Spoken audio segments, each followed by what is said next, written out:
श्री सच्चिदानंद सद्गुरु साईनाथ महाराज की जय. ஸ்ரீ சாய் சச்சரிதம் ஓவிகள் கருத்துரை அத்தியாயம் 20. ஈஷா வாஷ்யத்தின் சர்வ வியாபி பரமாத்மா அர்த்தத்தை புரிந்து கொள்ளுதல். ஸ்ரீ கணேசனை வணங்குகின்றேன்.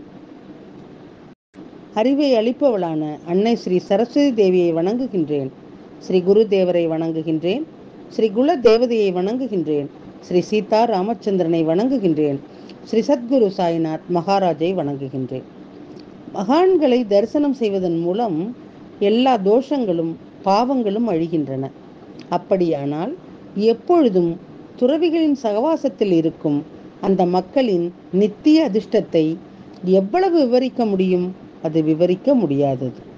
பின்னர் பாபா தாஸ்கனு நலம் பற்றி கேட்டார். தாஸ்கனு மகிழ்ச்சியாக இருக்கிறாரா இல்லையா என்று விசாரித்துவிட்டு வந்ததன் நோக்கத்தை கேட்டார். அப்போது தாஸ்கனு, பாபா, உங்கள் அருள் நிழலில் இருக்கும்போது நான் ஏன் மனமுடைந்தோ அல்லது சோகமாகவோ இருப்பேன்? நான் ஆனந்தத்தில் மகிழ்ச்சியும் திருப்தியும் அடைகின்றேன் என்று பதிலளித்தார். நீங்கள் இதை பரோபகாரத்திற்காகவே கேட்கின்றீர்கள். இது எனக்கு நன்றாகவே தெரியும். பாபா, நீ ஏன் என் நலத்தை பற்றி கேட்கின்றாய் என்றும் எனக்கு தெரியும். என் மூலம் சில காரியங்களை நீங்கள் தொடங்கியுள்ளீர்கள். வேலை முடிவடையும் போது யாராலும் தீர்க்க முடியாத ஒரு சிக்கலை நீங்கள் உருவாக்கியுள்ளீர்கள். இப்படி பேசிக் கொண்டிருக்கும் போது தாஸ்கனு பாபாவின் பாதங்களை பிடித்துவிட அமர்ந்தார். பிறகு ஈஷா வாசிய விளக்க போதனையினுடைய சூழலிலே தாஸ்கனு பாபாவிடம் தனது சந்தேகத்தை தீர்க்க ஒரு கேள்வியை கேட்டார். ஈஷா வாசிய விளக்க போதினியை எழுதுகையிலே ஒரு சந்தேகம் தீரவில்லை. பாபா, தயவு செய்து என்னுடைய அந்த சந்தேகத்தை தீர்த்து வையுங்கள். இதைத்தான் உங்கள் பாதமடியிலே வேண்டிக் கொள்கின்றேன் என்றார். விளக்க போதனையை எழுதும்போது ஏற்பட்ட பிரச்சனைகளை விரிவாக பாபாவிற்கு விளக்கினார். அந்த மர்மமான சந்தேகத்திற்குரிய மற்றும் புரிந்து கொள்ள முடியாத வார்த்தைகளிலே சில பாபாவின் பாதத்திலே சமர்ப்பிக்கப்பட்டன. தாஸ்கனு சாயி பகவானிடம் கேட்டார், பாபா, உங்களுக்கு ஈஷா வாசிய உபனிஷத்தின் கதை தெரியும். நீங்கள் எல்லாம் அறிந்தவர். இந்த உபனிஷத்தின் விரிவான அர்த்தத்தை என்னால் எழுத முடியவில்லை என்றால் எனது கடின உழைப்பு அனைத்தும் வீணாகிவிடும். உங்களுக்கு இது நன்றாக தெரியும். இந்த உபநிடதத்தின் சில மறைவான வார்த்தைகளுக்கு அர்த்தம் புரியாமல் கிரந்தம் முழுவதும் புரியாது, திருத்தம் கூட ஆகாது. எனவே அந்த அர்த்தத்தை தெளிவாக விளக்குங்கள். அதற்கு பாபா அவரை ஆசீர்வதித்து, கவலைப்படாதே, நீ எந்த கவலையுமின்றி நிம்மதியாக உட்கார் என்றார். இதில் என்ன கஷ்டம்? ஹே கணு, ஒன்றும் கடினமில்லை. நீ வந்த இடத்துக்கு, அதாவது வில்லே பார்லேயைச் சேர்ந்த திரு காக்கா சாஹேப் தீக்ஷித் வீட்டிற்கு திரும்பி போகும்போது அங்கே காக்கா சாஹேப்பின் சிறிய அப்பாவி வேலைக்கார பெண் உன் சந்தேகங்களை முற்றிலும் நிவர்த்தி செய்வாள் என்று கூறினார். ஸ்ரீ காக்கா சாஹேப் தீக்ஷித் அவர் பாபாவின் மிக உயர்ந்த வகுப்பார். ஒரு அன்பான பக்தர். அவர் தன்னை பகவான் சாயியிடம் முழுமையாக அடைக்கலம் அடைந்தவர். ஸ்ரீ காக்கா சாஹேப் தீக்ஷித் எப்பொழுதும் சத்குருவினுடைய சேவையிலே மூழ்கியிருப்பவர். ஸ்ரீ ஹரி சீதாராம் தீக்ஷித் என்ற காக்கா சாஹேப் தீக்ஷித் புகழ்பெற்ற மும்பை மாநகரின் புறநகர் பகுதியான வில்லே பார்லாயிலே வசித்து வந்தார். அவரது பெற்றோர்களால் வழங்கப்பட்ட அவரது அசல் பெயர் ஹரிபாவ் மற்றும் அவரது பாவ் சாஹேப் என்றும் பிரபலமாக அறியப்பட்டார். ஆனால் பாபா அவருக்கு மூன்றாவது ஒரு பெயரை கொடுத்திருந்தார். ஸ்ரீ சாய் பாபா ஸ்ரீ மகாஜனை மூத்த காக்கா என்றும், ஸ்ரீ நானா சாஹேப் நிமோன்கர் வயதான காக்கா என்றும், ஸ்ரீ பவ் சாஹேப் தீக்ஷித்தை நொண்டி காக்கா என்றும், பம்பியா காக்கா என்றும் அழைத்தார். பெற்றோரிட்ட பெயர் வேறு ராசிப்படி வேறு சிலர் புனைப்பெயராலும் அழைக்கப்படுவார்கள். இப்படி பல வகையான பெயர்களை வைத்துக் கொள்ளும் மரபு உண்டு. சாய் மகாராஜ் ஒரு பக்தருக்கு வைத்த பெயரும் மக்களுடைய மனதிலே பிரபலமாகின்றது. பக்தர்கள் பாபா கொடுத்த நாமத்தை ஒரு அலங்காரமாக பெருமையுடனும் மகிழ்ச்சியுடனும் ஏற்றுக்கொண்டனர். ஸ்ரீ காக்கா சாஹேப் தீக்ஷித் காக்கா என்று அழைக்கப்பட்டார். சில சமயங்களில் பாபா அவரை பிக்ஷு காக்கா என்றும் அழைப்பார். பாபா காக்கா சாஹேப் மீது அப்படி ஒரு முத்திரையை போட்டிருந்தார். ஷீரடியிலே காக்கா சாஹேப் தீக்ஷித்தில் அதே பெயரில், அதாவது காக்கா என்ற பெயரிலே பிரபலமானார். இந்த ஈஷாவாஸ்ய உபநிடதத்தினுடைய உண்மையான அர்த்தத்தை காக்கா சாஹேப் தீக்ஷித்தின் பணிப்பெண் எப்படி விவரிக்க முடியும் என்று தாஸ்கனோ மற்ற பக்தர்களும் ஆச்சரியப்பட்டனர். அந்த பணிப்பெண்ணின் கல்வி தகுதி என்னவாக இருக்கும்? உபநிடதத்தின் மர்மமான வார்த்தைகளை, விரிவான அர்த்தத்தை அவளால் எப்படி விளக்க முடியும்? இந்த தீர்வு விசித்திரமாகவும் ஆச்சரியமாகவும் தோன்றியது. அந்த பணிப்பெண்ணை போன்ற புத்திசாலித்தனம் குறைந்த ஒரு உயிர் எப்படி வேத வாக்கியங்களுக்கும் அவற்றின் ஆதாரங்களுக்கும் அர்த்தம் சொல்ல முடியும்? மகாராஜ் வேடிக்கையாக சொன்னதாகவே அனைவருக்கும் தோன்றியது. மகாராஜ் கேலி செய்வதாகவே அனைவரும் உணர்ந்தனர். ஆனால் பாபாவின் நகைச்சுவையான வார்த்தைகளில் கூட உண்மை மறைந்திருப்பதை தாஸ்கனு உணர்ந்தார். தாஸ்கனு சிரித்தவாறு பாபாவின் வார்த்தைகளை புறக்கணிக்கவில்லை. பாபாவின் வார்த்தைகள் மற்றவர்களுக்கு அர்த்தமற்றதாக தோன்றலாம், ஆனால் தாஸ்கனுவுக்கு அவை முழு உண்மையாக தோன்றின.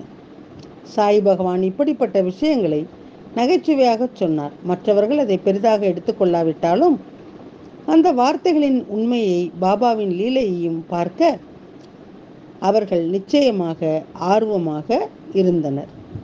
பாபா எந்த வார்த்தைகளை நகைச்சுவையாகவோ அல்லது தீவிரமாகவோ பேசினாலும் அது அர்த்தமற்றதாகவோ அல்லது காரணமின்றியோ இல்லை. பாபாவின் ஒவ்வொரு வார்த்தையையும் அர்த்த செல்வத்தால் நிறைத்திருந்தது. பாபா தனது வார்த்தைகள் மூலம் எதை பேசினாலும் அவர் வெறும் வார்த்தையை இல்லாமல் பிரம்ம வாக்கியமாக, பிரம்மா எழுதிய திரிகால குறுக்கிடப்பட்ட உண்மையாக இருந்தார். அவருடைய ஒரு எழுத்தும் அர்த்தமற்றதாக இல்லை. சரியான நேரத்திலே எல்லோரும் அந்த வார்த்தைகளை உணர முடிந்தது.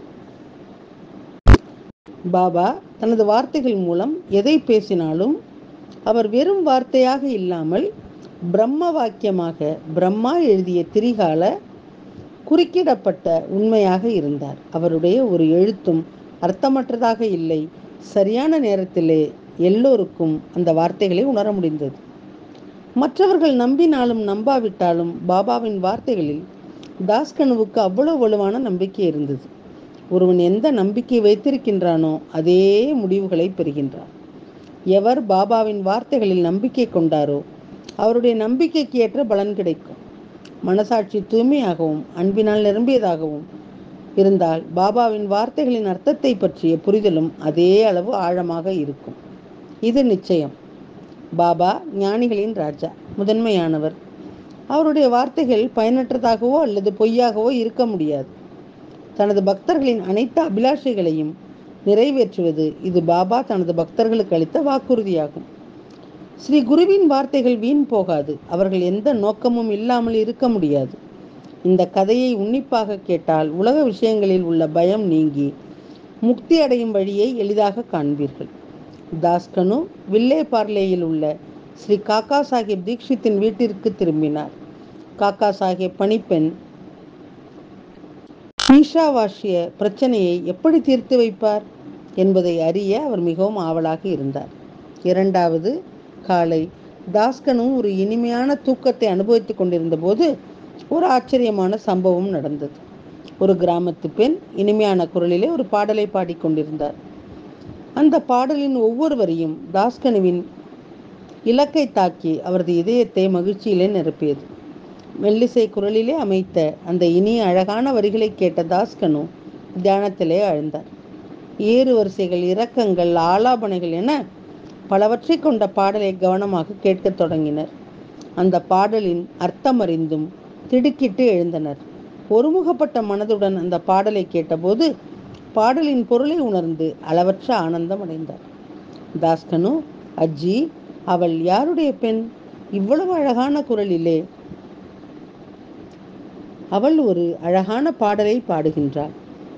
அவள் என் ஈஷா வாசிய உபனிஷத்தினுடைய விவரிக்க முடியாத புதிரை மிகவும் எளிதாக தன் மெல்லிசை பாடலினால் தீர்த்துவிட்டாள் என்று சொல்லத் தொடங்கினார். இந்த வேலைக்காரன் பாபாவால் சொல்லப்பட்டவனாக இருக்க வேண்டும். யாருடைய வாயிலிருந்தும் வேதங்கள் மற்றும் வேதங்களின் மறைபொருள் பிரச்சனை தீர்க்கப்பட்டது. சரியான மதிப்பீட்டை பெற்றேன். அந்த வேலைக்காரி யாரென்று பார்க்க வேண்டும். அதனால் தாஸ்கனு வெளியே வந்தார். அவர் வெளியே சென்று பார்த்தார். காக்கா சாஹேப்பின் வீட்டுக்கு வெளியே ஒரு கிராமத்து பெண் பாத்திரங்களை கழுவி கொண்டிருந்தாள். தகவல் அறிந்ததும் அந்த பெண் காக்கா சாஹேப் வீட்டு வேலைக்காரனுடைய சகோதரி என்பது தெரிய வந்தது. குறிப்பு: இந்த பணிப்பெண்ணின் பெயர் நாம்யா அல்லது இல்லையா என்பது குறித்து எந்த விளக்கமும் இல்லை. அந்த காலத்திலே வீட்டு வேலை செய்யும் வேலையாட்களை நாம்யா என்று கூப்பிடுவார்கள். தாஸ்கனுவின் ஈஷா வாஷ்யாவை புரிந்து கொள்வதிலே இருந்த சிக்கலை பாடுவதன் மூலம் எளிதாக தீர்த்த சிறுமி பாபா வழிகாட்டிய அதே பணிப்பெண் ஒரு துறவியால் என்ன செய்ய முடியாது? மகான்கள் எருமையின் வாயால் கூட வேதங்களை பாட வைத்திருக்கின்றார்கள். இவ்வாறு பணிப்பெண் பாடலை பாடினாள். அந்த பாடலின் மூலம் வேதாங்க பிரச்சனை தீர்ந்ததால் தாஸ்கனு முழு திருப்தி அடைந்தார். இவ்வாறே பாபா கூறிய வார்த்தைகளின் அமிர்தத்தை அனைவரும் அனுபவத்தை உணர்ந்தனர். சிலரின் கூற்றுப்படி தாஸ்கனு காக்கா சாஹேப்பின் வீட்டிலே வழிபாடு செய்து கொண்டிருந்த போது இந்த பணிப்பெண்ணின் பாடல் வரிகள் அவருடைய காதிலே விழுந்தன. இனிய உறக்கத்திலே இருந்தாலும் சரி, வழிபடும் போது எதுவாக இருந்தாலும் சரி, இந்த லீலையின் மூலம் பாபா தனது பக்தர்களுக்கு பல்வேறு சம்பவங்கள் மூலம் என்ன மாதிரியான பாடங்களை கொடுக்கிறார் என்று அனுபவத்தை பெற்றோம். இந்த லீலை மூலம் பாபா தனது பக்தர்களுக்கு ஒரு செய்தியை அளிக்கின்றார். நீங்கள் உங்கள் இடத்திலே அமர்ந்து என்னிடம் எதையும் கேட்கலாம். நான் அங்கேயே உங்களுக்கு தீர்வை தருகின்றேன். இதற்காக நீங்கள் காடுகளிலே அலைய வேண்டிய அவசியமில்லை. வீணாக இங்கும் அங்கும் அலையாதீர்கள். என்னுடைய இந்த வார்த்தைகளிலே நம்பிக்கை வைக்கவும். உங்களது ஆசைகள், விருப்பங்கள் மற்றும் அபிலாஷைகளை நான் நிறைவேற்றுவேன். எனது நித்திய சுய வடிவத்தை அறிந்து கொள்ளுங்கள். நான் எல்லா இடங்களிலும் அனைவரின் இதயத்திலும் இருக்கின்றேன். உலகிலே நான் வசிக்காத ஒரு பொருளும் இல்லை. பக்தர்களின் அன்பான மனப்பான்மையைக் கண்டு நான் உடனடியாக எங்கும் எப்பொழுதும் எந்த ரூபத்திலும் தோன்றுவேன். ஸ்ரீ ஹரிஹரார்ப்பணமஸ்து. சுபம் பவது. அத்தியாயம் 20. ஈஷா வாஷ்யத்தின் சர்வவியாபி பரமாத்மா அர்த்தத்தை புரிந்து கொள்ளுதல். ஓவிகள் மற்றும் கருத்துரை அடுத்த தொடரிலே கேட்போம். சாயியை பணிவோம். சாந்தி நிலவட்டும். ஓம் சாய்ராம். श्री सच्चिदानंद सद्गुरु साईनाथ महाराज